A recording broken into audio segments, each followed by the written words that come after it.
Hello everyone, कैसे हैं आप सब। Welcome to my channel Steno Tubers. उम्मीद करती हूँ आपकी तैयारी बहुत ही ज़ोर शोर से और अच्छी चल रही होगी। और मैं 3-4 दिन से कोई वीडियो नहीं बना पाई, तो मैंने आज सोचा कि क्यों ना क्लोज पैसेज से स्टार्टिंग की जाए। तो मैंने ये पैसेज सेलेक्ट किया है एमबी पब्लिकेशन की बुक से, जो बहुत ही ज़्यादा इम्पॉर्टेंट है एसएससी स्टेनो के लिए। मैंने अपनी प्रीवियस वीडियोस में बताया है इसे कई बार। चलते हैं, सबसे पहले हमें करनी है पैसेज की रीडिंग। ऑल राइट, तो शुरू करते हैं। Dash the course of the development of different life forms heredity. देखिए, अब डैश द कोर्स ऑफ ये आपको नहीं पता, तो जब भी डिफरेंट लाइफ फॉर्म्स यानी कि जो जन्म हो रहा था उनका हेरिडिटी का, जब डेवलपमेंट उनका हो रहा था, तो उस के दौरान विच इन प्लेन, यहाँ पे विच जो आया है वो इसको क्वालिफाई करा। अब यहाँ पे विच के बाद कॉमा है, डैट मीन्स कि इन प्लेन इंग्लिश, यानी कि इसके विच के पहले जो सब्जेक्ट है, जो एंटीसीडेंट है, उसके लिए ये सब्जेक्ट यहाँ पे इन प्लेन इंग्लिश आया है। फिर कॉमा लगा है, फिर लिखा है इस unconscious memory generated in the first life form. ठीक है, तो जब डेवलपमेंट हो रहा था डिफरेंट लाइफ फॉर्म्स का, हेरिडिटी का, तब क्या होता है, अगर उसको हम प्लेन इंग्लिश में बात करें, विच जो कि इन प्लेन इंग्लिश, अगर हम उसको सिंपल इंग्लिश में, प्लेन इंग्लिश में कहते हैं, तो इस अनकॉन्शियस मेमोरी, वो एक ऐसी अनकॉन्शियस, देखिए अनकॉन्शियस का मतलब आप सब लोग जानते होंगे, जिसमें कुछ कोई जीव ना नहीं है, कोई चीज़ लिविंग नहीं, ठीक है, मतलब एक डेड के समान है। इस unconscious memory generated in the first life form, तो कुछ ऐसी अनकॉन्शियस मेमोरी थी जो सबसे पहली जो लाइफ फॉर्म जनरेट हुई थी उसमें थी। ठीक है, and dash through all the different species, and dash क्या थ्रो क्या हुई थी डिफरेंट स्पीसीज में, पता नहीं, वो आगे पता चलेगा। इज़ द सोल फैक्टर, यहाँ पे देखिए दो तरह के सोल होते हैं, मैं आपको बता देती हूँ। यहाँ पे जो आप सोल देख रहे हैं, एक होता है SOUL, एक होता है SOLE। देखिए यही होता है कि वोकैब्स, इसीलिए मैंने कहा कि पैसेज और कॉम्प्रिहेंशन के लिए बहुत इंपॉर्टेंट होते हैं। तो ये जो ऊपर वाला सोल देख रहे हैं आप, SOUL, इसका मतलब होता है आत्मा। ठीक है, इसका मतलब क्या होता है, आत्मा। और ये जो सेकंड सोल देख रहे हैं, SOLE, इसका मतलब होता है लोन, मतलब अलोन, सिर्फ अकेला। ठीक है, ओनली वन। ठीक है, तो is the sole factor in the dash, मतलब वो एक अकेला फैक्टर था, इन द किस में था पता नहीं, ऑफ द पेरेंट प्रॉपर्टीज़। तो जो पेरेंट की प्रॉपर्टीज़ आती हैं हेरिडेट होके, जिसे जिसे आप बोलते हैं अनुवांशिकता, तो वो जो आती हैं इनहेरिट होती हैं प्रॉपर्टीज़, उसमें सिर्फ ये सोल फैक्टर था। ठीक है, वो आगे आपको पता चलेगा। वाइल अडेप्टेशन, अब यहाँ पे वाइल का यूज़ हुआ है, तो वाइल अडेप्टेशन मतलब अडेप्टेशन के दौरान क्या होता था, to surrounding conditions and circumstances. ठीक है, वाइल अडेप्टेशन, जब कोई भी लाइफ फॉर्म में देखिए, कोई भी मतलब लिविंग ऑर्गेनिज्म है, तो उसमें जब वो किसी भी सर्कमस्टांसेस या डिफरेंट तरह की एटमॉस्फेयर कंडीशंस में रहता है, उसके आसपास की सराउंडिंग क्या होती है, तो वो अडेप्ट करने की कोशिश करता है। ठीक है, अडॉप्ट नहीं। फिर मैं यहाँ पे बता देती हूँ, दो तरह के सेंटेंस होते हैं, वर्ड्स होते हैं, एक होता है ADOPT, एक होता है ADAPT। ठीक है, ये सब चीज़ें तो बहुत बेसिक्स हैं, तो इसको पता ही होना चाहिए। तो देखिए ऊपर वाला जो है ADOPT, इसका मतलब होता है गोद लेना। गोद की इंग्लिश क्या होती है, लैप। ठीक है, इसका मतलब होता है गोद लेना। अडॉप्ट मतलब होता है गोद लेना। और अडेप्ट मतलब क्या होता है, अडेप्ट देखिए आपको लर्न कैसे करना है, मैंने ऐसे याद किया था कि अडेप्ट जहाँ आता है वहाँ पे ए बीच में आता है। ठीक है, तो ए का मतलब है एटमॉस्फेयर में एडजस्ट होना, या फिर उसको मतलब अपनी तरह से अडेप्ट करना, मतलब किसी भी, जैसे आप पहाड़ी एरियाज़ में जाते हैं तो वहाँ पे क्या करते हैं, खुद को अडेप्ट करते हैं। ठीक है, इसी तरह से अडेप्ट से याद रखिएगा कि जहाँ पे अडेप्ट आया है, ए आया है, यानी कि वहाँ एटमॉस्फेयर की बात हो रही है, और एटमॉस्फेयर की बात हो रही है तो डैट मीन्स वहाँ पे एडजस्टमेंट की बात हो रही है। और अडॉप्ट मतलब क्या होता है कि गोद लेना। ठीक है, अडॉप्शन बोलते हैं उसको, और गोद की इंग्लिश होती है लैप। ठीक है, नेक्स्ट चलते हैं, natural selection in the struggle dash. अब नेचुरल सिलेक्शन होता ही है। ठीक है, इन द स्ट्रगल क्या होता, मतलब किस चीज़ के स्ट्रगल पता नहीं, एग्जिस्टेंस के लिए स्ट्रगल करना ही पड़ता है हर एक लिविंग ऑर्गेनिज्म को। एंड पार्टनर सिलेक्शन, और अपने पार्टनर के सिलेक्शन के लिए भी इन the struggle of the mails. देखिए अब यहाँ पे सिर्फ ह्यूमंस के बात नहीं हो रही है, यहाँ पे देखिए लाइफ फॉर्म्स है, तो वो इंसेक्ट से लेकर एनिमल से लेकर कुछ भी हो सकते हैं, सिर्फ ह्यूमंस नहीं है इसमें आते हैं, लाइफ फॉर्म्स में हर तरह के जीव आते हैं। ठीक है, तो उनमें भी मेल्स एंड फीमेल्स होते हैं, तो ये मत सोचिएगा यहाँ पे सिर्फ ह्यूमंस के लिए आया है। तो इन द स्ट्रगल उनको क्या करना पड़ता है, अपने पार्टनर के लिए सिलेक्शन के लिए स्ट्रगल करना पड़ता है। Of the males for sorry यहाँ पे पता नहीं क्या है, आगे पता चलेगा। तो स्ट्रगल ऑफ द मेल्स, ठीक है, मेल्स को स्ट्रगल करना पड़ता है फीमेल किसके लिए, मतलब वो अपने लिए सेट करेंगे तो किसको चूज़ करेंगे, तो ये भी आप देखिए, ठीक है। Are the principal factors in the differentiation of species, मतलब ये कुछ ऐसे प्रिंसिपल फैक्टर्स हैं जो, मतलब प्रिंसिपल मतलब एक तरह से आप कहिए कि बेसिक एक फंडामेंटल फैक्टर्स हैं जो डिफ्रेंसिएशन, जो स्पेसीज तरह तरह के स्पेसीज में हमें डिफ्रेंशिएट करने में मदद करते हैं, मतलब अंतर करने में मदद करते हैं, ठीक है। तो ये हो गया पैसेज, अब इसको करते हैं फिल। लेट अस सी नाउ, ठीक है, देखते हैं इसको। पहला है, देखिए, the course of the development और डिफरेंट लाइफ फॉर्म्स हेरिडिटी। अब देखिए 134 ऑप्शन देखें यहाँ पे देखिए ऑप्शन है इनटू, इन, इनसाइड या ऑन टू।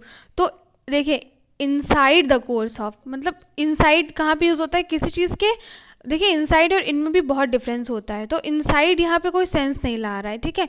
अब कहना होता है कि go inside the room, go to inside the room, go and make bring something from inside the room, तो ये सेंटेंस हो सकता है, लेकिन यहाँ पे कोई बात ही नहीं। और ऊपर से यहाँ पे एक फ्रेज सा का सेंटेंस है, तो वो आप वैसे भी नहीं यूज़ कर सकते। और इनटू और ऑन टू तब आते हैं जब कहीं किसी चीज़ की मूवमेंट की बात होती है, तो यहाँ पे किसी मूवमेंट की तो बात हो नहीं रही है, तो ये भी कट हो जाएंगे हमारे पास। तो हमारे पास वन एंड ओनली बचता है इन। तो in the course of the development, देखिए कई तरह के इसमें फ्रेज होते हैं जो इन से स्टार्ट होते हैं, तो मैं आपको बता देती हूँ, ठीक है। देखिए ये कुछ फ्रेजेस हैं जो मैंने नोट किए थे, आपकी हेल्प के लिए, हो सकता है एग्ज़ाम में आ जाएं एंड आप इसको समझ ना पाएँ।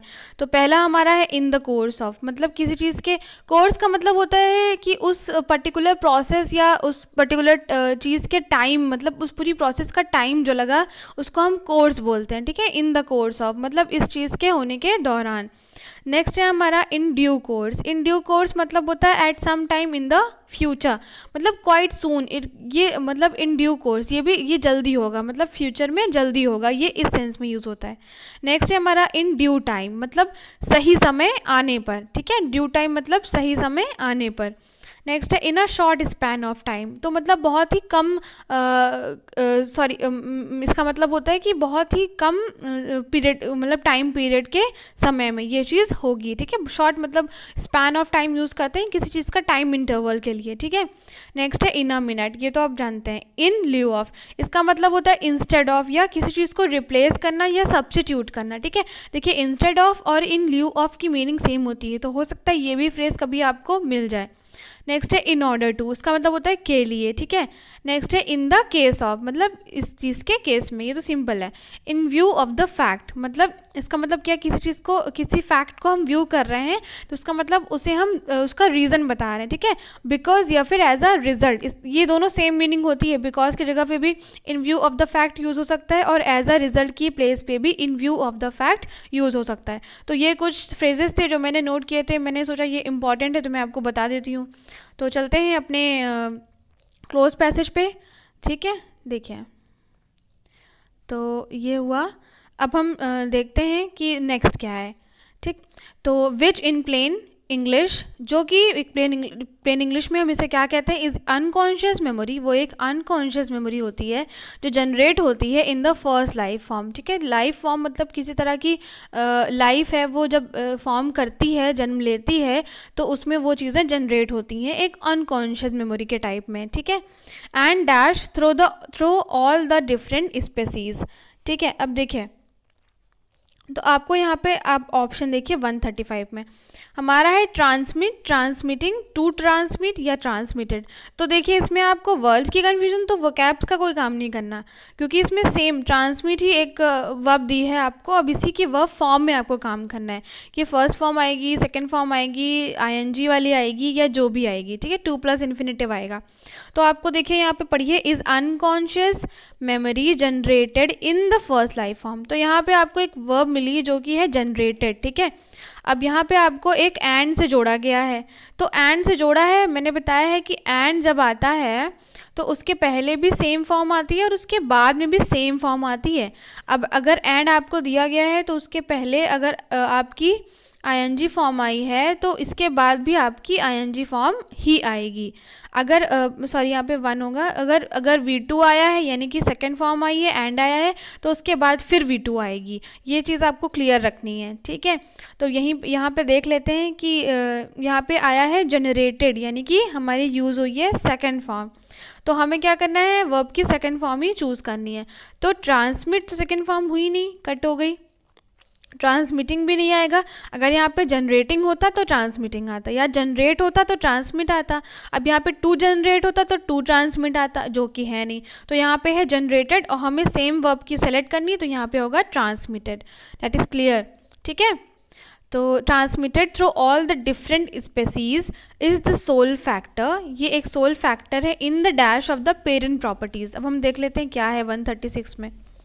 तो यहाँ पे दिया है प्रिजर्व, प्रिजर्वेबल, प्रिजर्वेशन या प्रिजर्विंग। अब इसमें भी आपको वोकैब्स का कोई काम नहीं, सिर्फ वर्ब फॉर्म में देखनी है।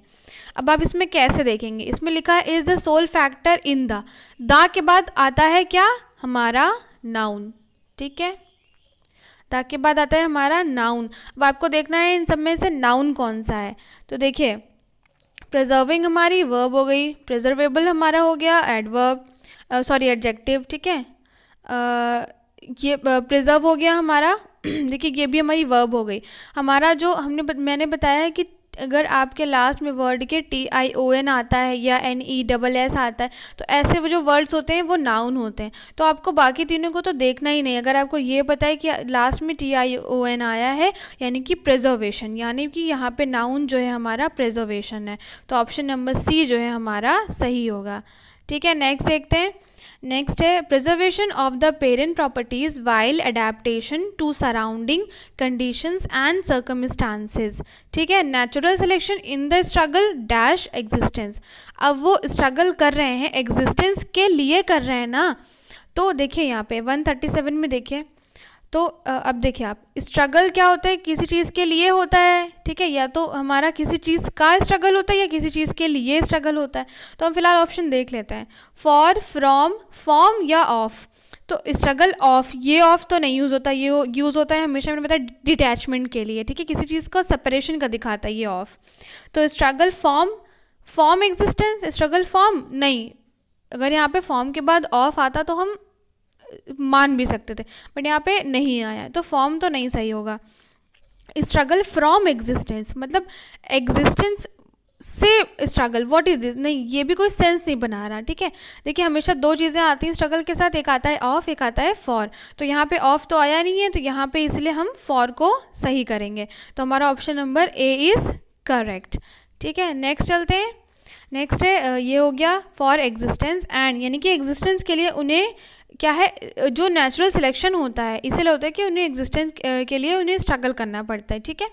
And partner selection in the struggle of the males for, ठीक है। अब जो पार्टनर सिलेक्शन होता है तो उनको जो उनको इसमें भी स्ट्रगल करना पड़ता है, ठीक है। स्ट्रगल ऑफ द मेल्स, ठीक है, मतलब मेल्स का जो स्ट्रगल होता है, देखिए यहाँ पे स्ट्रगल ऑफ आया ना, मैंने ये बताया कि स्ट्रगल फॉर या ऑफ ही आएगा, उसके अलावा कुछ नहीं आ सकता, ठीक है। तो struggle of the males for dash are the principal factors. तो आप ये बात बताइए मुझे कि मेल्स हैं वो किस मतलब उनको अगर पार्टनर सेलेक्ट करना है तो वो किस चीज़ के लिए, मतलब किस पर्टिकुलर कम्युनिटी के लिए स्ट्रगल करेंगे। सिंपल सी बात है, फीमेल्स के लिए ही करेंगे ना। अब ऑप्शन देख लेते हैं। ऑप्शन है हमारे पास 138 में फीमेल्स, फेमिनिन, फेमिनिटी या वुमेन। तो देखिए फेमिनिटी तो आएगा नहीं यहाँ पे, फेमिनिन भी कोई मीनिंग नहीं निकल रही है, ठीक है। फेमिनिन यहाँ पे हो गया हमारा एडजेक्टिव और हमारा आया मेल्स यहाँ पे नाउन, ठीक है। तो स्ट्रगल ये पर्टिकुलर, देखिए मेल्स है वो एक कम्युनिटी को दर्शाता है, ठीक है। और मैंने ये भी बोला है कि जैसे मेल्स आया है तो यहाँ पे सिमिलर नाउन यूज़ होता है। मैं आपको एक एग्जांपल देती हूँ, देखिए जैसे अगर यहाँ पे आया होता मैन, ठीक है, स्ट्रगल ऑफ द मैन, तो यहाँ पे फॉर के बाद हमारा क्या आता, वुमेन आता, ठीक है। जब मैन आता तो वुमेन आता। अब यहाँ पे मैन नहीं आया है तो वुमेन भी हमारा गलत हो गया है। तो हमारे तीन तो ऑप्शन ऐसे ही गलत हो गए, तो हमारा सही तो फीमेल्स ही होगा। लेकिन मैं आपको क्लियर कर देती हूँ, अगर यहाँ पे मेल्स की जगह पे आया होता मैन, ठीक है। मैंने बोला सिमिलर नाउन, ठीक है। बॉय है तो गर्ल आएगा, बॉयज़ है गर्ल्स आएगा, मैन है विमेन आएगा, मैन है विमेन आएगा। तो अगर मैन आया होता तो हम विमेन यूज़ करते, लेकिन यहाँ पे आया क्या है हमारे पास आया है मेल्स।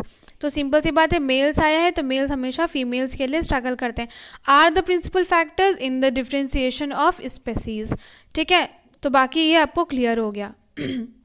तो उम्मीद करती हूँ आपको ये क्लोज पैसेज अच्छे से क्लियर हुआ होगा। अगर कोई कन्फ्यूज़न या अभी भी डाउट बचा है तो कमेंट करके बताइए, तो मैं देखती हूँ उसके लिए मैं क्या कर सकती हूँ, ठीक है। तो अब मैंने इसी में से कुछ वर्ड्स चूज़ किए थे, जैसे कि मेरा यहाँ पे मोटो है कि मैं आपको क्लोज पैसेज या पैसेज जो भी पढ़ाऊँ मैं उसके बाद आपको उसकी थोड़ी सी वोकैब्स भी कवर करा सकूँ। हेरिडिटी, जैसे आप ये प्रोसेस जान सकें कि आप वोकैब कहाँ से और कैसे पढ़ सकते हैं, ठीक है। मैंने यहाँ पे वर्ड्स कुछ चूज़ किए थे, हेरिडिटी है एंड और भी कुछ वर्ड्स मैंने चूज़ किए हैं, तो आप देखते हैं उसको। देखिए सबसे पहले हेरिडिटी को देखता है। तो हेरिडिटी मतलब होता क्या है, अनुवांशिकता, ठीक है। एक साइंस का टर्म है ये। तो इसके जो अदर वर्ड्स होते हैं जो यूज़ करते हैं हम, सक्सेशन भी इसी से यूज़ करते हैं, ठीक है। किसी चीज़ को मतलब आगे बढ़ाता है वंश को या किसी चीज़ को, तो सक्सेशन हम बोलते हैं। एंसेस्ट्री क्यों बोलते हैं, क्योंकि एंसेस्टर्स हम बोलते हैं अपने पूर्वजों को, ठीक है। फोर फादर्स भी उनको बोलते हैं। डिसेंट भी हम इस जगह पे यूज़ करते हैं। अब देखिए डिसेंट में दो डिसेंट होते हैं, लेट मी टेल यू, ये डिसेंट होता है और एक ये डिसेंट होता है, ठीक है। अब ये डिसेंट तो आपने देख लिया कि इसका जो मीनिंग होती है वो हेरिडिटी से मिलती जुलती है, लेकिन ये जो डिसेंट होता है ये एक एडजेक्टिव होता है। किसी भी डिसेंट का सेंस होता है बहुत ही सभ्य इंसान, बहुत ही अच्छा इंसान के सेंस में यूज़ होता है। तो अब हम बोलते हैं कि वो बहुत एक डिसेंट बच्चा है, तो मतलब बहुत ही सभ्य और सिविलाइज्ड बच्चा है, ठीक है। तो ये भी आपको क्लियर हो गया। नेक्स्ट है हमारा लाइनेज। तो लाइनेज भी इसी सेंस में यूज़ होता है, फैमिली ट्री भी सेंस में यूज़ होता है, ब्लड लाइन भी। तो ये कुछ वर्ड्स है जो हेरिडिटी के सेंस में यूज़ होते हैं। और यहाँ पे मैंने स्टार मार्क करके रखा है क्लैन। क्लैन का मतलब होता है वंश या कुल। देखिए ये कभी कभी रीजनिंग में पूछ लेते हैं, क्योंकि जैसे पूछेंगे वो इंडिविजुअल, फिर शायद पूछा था उन्होंने पेरेंट्स, फिर फैमिली, ऐसे कुछ करके पूछा था, क्लैन शायद, मुझे याद नहीं, बट मुझे किसी एग्ज़ाम में ये आया था तो मैंने सोचा ये भी बता दूं। तो क्लैन का मतलब होता है वंश या कुल, ठीक है। नेक्स्ट चलते हैं। नेक्स्ट देखिए मैंने ये कुछ वर्ड्स नोट करके रखे हैं, मैंने सोचा आपको उसे क्लियर कर देती हूँ। देखिए यहाँ पे वर्ड एक आया था फेमाइन, तो ये कोई वर्ड नहीं होता, सबसे पहले ये सोचिए, ठीक है। FEMINE कोई वर्ड नहीं होता। नेक्स्ट हमारा फेमिनिन। तो फेमिनिन एक एडजेक्टिव है, ठीक है। ये हमेशा फीमेल्स के लिए यूज़ होता है, ठीक है। मतलब औरतों से रिलेटेड चीज़ों के लिए ये यूज़ होता है। फेमिनिटी जो वर्ड होता है, फेमिनिटी मतलब वो नाउन के सेंस में यूज़ होता है। अब मुझे यहीं से ध्यान आया, अब देखिए जब आपने फेमिन देखा, फेमाइन देखा, तो आपको ये ध्यान आया कि अच्छा इसी से मिलता जुलता एक वर्ड होता है फेमाइन, FAMINE। तो FAMINE का मतलब होता है भुखमरी, ठीक है, यानी कि स्टारवेशन जिसको हम बोलते हैं। तो हमारा जो इसका मतलब होता है, फेमाइन का मतलब कहीं भी भुखमरी है, इसका मतलब स्कार्सिटी ऑफ फूड। स्कार्सिटी मतलब होता है यानी कि फूड की कमी है कहीं पे, इसीलिए वहाँ पे भुखमरी। भुखमरी कहाँ होगी, जहाँ पे खाने की कमी होगी। इसका एक और इंग्लिश मीनिंग होता है आ रेवेनस एपेटाइट। तो रेवेनस मतलब होता है बहुत ही तीव्र, मतलब बहुत ही ज़्यादा के सेंस में, ठीक है। रेवेनस बहुत ही हाई डिग्री में। एपेटाइट आपने सुना होगा, एपेटाइट मतलब होता है भूख, से हम ज़्यादातर इसको यूज़ करते हैं। तो किसी चीज़ की बहुत ज़्यादा मतलब तालब होना या भूख लगना, तो उसको हम एपेटाइट बोलते हैं। जैसे कि मेरा नेक्स्ट वर्ड है एपेटाइट का सिनोनिम मैंने नोट किया यहाँ पे, क्रेविंग है। तो बोलते किसी चीज़ की बहुत ज़्यादा क्रेविंग हो रही है, मुझे जैसे बोलते हैं मीठे की क्रेविंग हो रही है, मतलब बहुत ज़्यादा मन हो रहा है खाने का। नेक्स्ट है हंगर, भी भूख होता है। बोलते हैं वो देखो वो हंग्री है, यानी कि वो भूखा है, ठीक है। हंग्री हो गया एडजेक्टिव, हंगर हो गया नाउन। नेक्स्ट है हमारा लॉन्गिंग। लॉन्गिंग भी इसकी हिंदी मीनिंग होती है ललक। तो लॉन्गिंग का मतलब होता है ललक, किसी चीज़ की बहुत ज़्यादा ललक है हमें, उसको लॉन्गिंग है। यर्निंग भी इसी से, लॉन्गिंग और यर्निंग दो सेम मीनिंग रखते हैं, ठीक है, किसी चीज़ की ललक होना। अब मैं बताती हूँ आपको स्कार्सिटी, यानी कि किसी चीज़ किसी चीज़ की कमी होना, तो इसके अदर सिनोनिम्स या वर्ड्स क्या हो सकते हैं? तो इसके अदर वर्ड्स होते हैं डिफिशियंसी। आपने सुना होगा कि बोलते हैं उनमें विटामिन की डिफिशियंसी है या मिनरल्स की कमी है, तो उस जगह पे हम डिफिशियंसी यूज़ करते हैं, या और की जगह पे भी हम डिफिशियंसी यूज़ कर सकते हैं। नेक्स्ट है हमारा इनएडिक्वेटनेस। देखिए एडिक्वेट मतलब होता है पर्याप्त मात्रा में, इसीलिए इनएडिक्वेटनेस हो गया। देखिए NESS जहाँ लगेगा वो नाउन होगा, ये ध्यान रखिएगा, ये आपको बहुत हेल्प करता है। लैक का मतलब भी होता है किसी चीज़ की कमी होना। पॉसिटी, पॉसिटी मतलब का हो, देखिए पॉसिटी मैंने इस तरह से याद किया था, जैसे कोई भी चीज़ है, मैं इसको बाद में बताऊंगी क्योंकि मैं एक्चुअली मैं अभी भूल गई। तो पॉजिटिव मैंने याद किया था बहुत अच्छे तरीके से, मैं आपको बाद में बताऊंगी। तो पॉजिटिव मतलब भी होता है किसी चीज़ की कमी होना। स्कैंटीनेस, ठीक है, स्कैंटीनेस नेक्स्ट वर्ड है। स्कैंट भी कहीं कहीं आता है, ये ध्यान रखिएगा, स्कैंट भी कहीं कहीं आता है कमी के सेंस में। तो स्कैंटीनेस जहाँ भी आएगा, स्कैंट से रिलेटेड कोई भी वर्ड आए तो इसका मतलब किसी चीज़ की कमी है। स्कार्सनेस, देखिए स्कार्सिटी, स्कार्सनेस, स्कार्स, अगर स्कार्स से रिलेटेड कोई वर्ड आ रहा है इसका मतलब वो सब कमी से रिलेटेड है। ये आइडिया लगाया करिए थोड़ा। शॉर्टेज, किसी चीज़ की शॉर्टेज होना, हम बोलते हैं वहाँ पे उसकी शॉर्टेज हो गई, अनाज की शॉर्टेज हो गई, तो हम क्या बोलते हैं उसकी कमी हो गई। वांट, अब कई लोग कहेंगे वांट मीन्स तो होता है कि चाहना होता है, मैं इसको I want that, I want this, नहीं वो तो होता ही है, लेकिन एक वांट का मतलब जब आप किसी सेंटेंस में देखेंगे तो वांट मतलब कहीं कहीं कमी भी आता है, कि मेरी ये वांटिंग मतलब मेरी ये कमी है, आपको ये मिलेगा, मैं इसका सेंटेंस आपको दिखाऊंगी। नेक्स्ट है मेरा मिनिमल, मतलब देखिए एक वर्ड होता है मिनिमम, तो उसका मतलब एक मिनिमम और मैक्सिमम होता है। तो मिनिमम मतलब होता है कम, जब जितना भी कम हो सके, एट लीस्ट हम कहते हैं, तो मिनिमल भी उसी से बना है, ठीक है। नेक्स्ट वर्ड है फैमिश्ड। तो फैमिश्ड मतलब भी होता है किसी चीज़ की कमी होना, ठीक है, फैमिश्ड मतलब होता है किसी चीज़ की कमी होना। नेक्स्ट, अब इसके एंटोनिम्स देखिए। अब कमी तो बहुत हो गई, देखिए ठीक है, पढ़ पढ़ के इतनी कमी कर लिया हमने कि 1 2 3 4 5 6 7 8 9 10, लगभग 10 वर्ड्स हमने याद किए हैं सिर्फ कमी के, ठीक है। तो अब कमी को पूरा करने के लिए भी तो उनके एंटोनिम्स भी तो याद करने पड़ेंगे भाई। तो चलते हैं एंटोनिम्स की और इसके एंटोनिम्स इसके क्या क्या हैं। पहला है एबेंडेंस, कहते हैं कि उनके यहाँ इतना ज़्यादा है कि मतलब एबेंडेंट हो गया, मतलब इतना ज़्यादा है कि सब बहा जा रहा है, ठीक है। तो इसका मतलब होता है एबेंडेंट, एबेंडेंट भी एक वर्ड होता है और एक होता है अबंडेंस।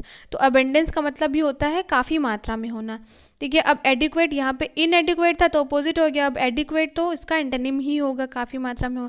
ऑप्यूलेंस भी यूज़ होता है, देखिए हाँ इसी से मैं एक वर्ड बताती हूँ, एक वर्ड होता है OPULENT। ऑप्यूलेंट मतलब होता है कोई रिच पर्सन, ठीक है, ये भी कहीं कहीं आपको वर्ड पूछ लेते हैं। तो ऑप्यूलेंट हो गया रिच पर्सन, इसको मैंने याद कैसे किया था मैं ये बताती हूँ आपसे, ठीक है। मैंने याद किया था, जैसे कोई मोटा सा आदमी है, ठीक है, कोई मोटा सा आदमी है ये, तो इसके पास जो है बहुत सारा पैसा है, ठीक है, ये सब पैसा ही पैसा है यहाँ पे, सब पैसा ही पैसा है यहाँ पे, और उसी पैसे से इतना खाता है, इतना खाता है, इतना खाता है कि उसके जो गाल हैं वो हप्पू जैसे हो गए, यानी कि ओप्पू जैसे, ठीक है, बहुत ज़्यादा। या आप ऐसे इसको याद करिए, जैसे ये आदमी है, इसके पास बहुत सारा पैसा है, उसने उस पैसे से खूब महंगा ओप्पो का फ़ोन ख़रीदा है। ओप्पो का फ़ोन आप जानते हैं कंपनी, तो ओप्पो का फ़ोन ख़रीद लिया, तो ओप्पो का फ़ोन ख़रीदा, डैट मीन्स ये क्या है, ऑप्यूलेंट है। तो मैं ऐसे ही याद करती थी ऑप्यूलेंट, अब आप ये कभी नहीं भूलेंगे, जिसके पास ओप्पो का महंगा फ़ोन है यानी कि वो रिच है, इसलिए वो ऑप्यूलेंट है, ठीक है। तो ऑप्यूलेंस हमारा एक वर्ड हो गया यहाँ पे। नेक्स्ट है हमारा प्लेनीट्यूड, ठीक है। देखिए एक होता है प्लेंटी, एक वर्ड आपने हमेशा सुना होगा, प्लेंटी हो जाता है कि प्लेंटी अमाउंट, मतलब इतना ज़्यादा अमाउंट में, ठीक है, प्लेंटी है उनके यहाँ, तो प्लेंटी से ही बना है प्लेनीट्यूड, ठीक है। और प्लेनीट्यूड एक वर्ड होता है, एक होता है प्लेंटीट्यूड भी एक वर्ड है, ठीक है, इसी के सेंस में यूज़ होता है। सफिशिएंसी मतलब कोई चीज़ हमारे पास सफिशिएंट है, कोई चीज़ इनफ है हमारे पास, तो मतलब वो काफ़ी है, इसका सेंस ये होता है। प्लेंटीट्यूड देखिए मैंने लिखा है। प्रोफ्यूजन मतलब कोई चीज़ है वो मल्टीप्लाई होती जा रही, तो कोई चीज़ मल्टीप्लाई होती जाएगी तो वो बढ़ेगी ही ना, 1 से 2 से 3 से 4 ऐसे से बढ़ेगी, तो प्रोफ्यूजन मतलब भी होता है किसी चीज़ की अधिकता होना। गैलोर मतलब भी यही होता है, ये ध्यान रखिएगा, गैलोर मतलब होता है किसी चीज़ की अधिकता होना। एम्पल भी एक वर्ड होता है, एम्पल भी मतलब होता है किसी चीज़ की अधिकता होना, ठीक है। एक वर्ड आता है बाउंटीफुलनेस, मैं आपको बता देती हूँ, बाउंटीफुलनेस, ठीक है, थोड़ा बड़ा है। बाउंटी, बाउंटी जहाँ आएगा आप समझ जाएगा कि किसी चीज़ की अधिकता की बात की जा रही है। ठीक है, तो ये सब वर्ड हो गए, इतनी वो कैप्स मैंने आज तैयार की थी। तो मेरा मोटो ये है कि आपको क्लोज पैसेज के साथ साथ वो कैप्स भी तैयार होती जाएं। ठीक है, तो उम्मीद करती हूँ आपको आज अच्छे से याद हुआ होगा। एपेटाइट का होता है क्रेविंग, हंगर, लॉन्गिंग या यर्निंग। ठीक है, स्कार्सिटी के सिनोनिम होते हैं deficiency, inadequateness, lack, paucity, scantiness, scarceness, shortage, want, minimal या फैमिश्ड। इसका एंटोनिम्स हो गए abundance, adequate, opulence, plenitude, plenty, sufficiency, plentitude, profusion, galore या एम्पल। ठीक है, मैं ऐसे ही कोशिश करूँगी, और मैंने ये सिर्फ क्लोज पैसेज में से ही वर्ड्स लिए हैं। तो देखिए, मेरा मोटो ये है कि मैं आपको ज़्यादा से ज़्यादा लर्न करा सकूं। देखिए, मैंने इसी में से लिए थे, हेरिडिटी लिया था, और मुझे यहाँ नीचे फेमाइन से याद आया कि एक वर्ड होता है फेमाइन, तो मैं वो भी क्लियर करूँ। ठीक है, तो मेरा मोटो ये है कि आपका बस एग्ज़ाम अच्छा हो और आपकी प्रिपरेशन अच्छी चले। तो thanks for watching steno tubers, और सब्सक्राइब ज़रूर करिएगा, कि क्योंकि मैं इतनी लेज़ी हूँ कि आपको पता नहीं चल पाएगा कि मैंने वीडियो कब डाला, और अपलोड भी कर दिया, आप देख भी नहीं पाएंगे। तो हो सकता है आपको कुछ ऐसा लॉस हो जाए जो आपको एग्ज़ाम में आपका प्रॉफिट करा दे। तो चलती हूँ फिर, thank you, bye bye, thanks for watching.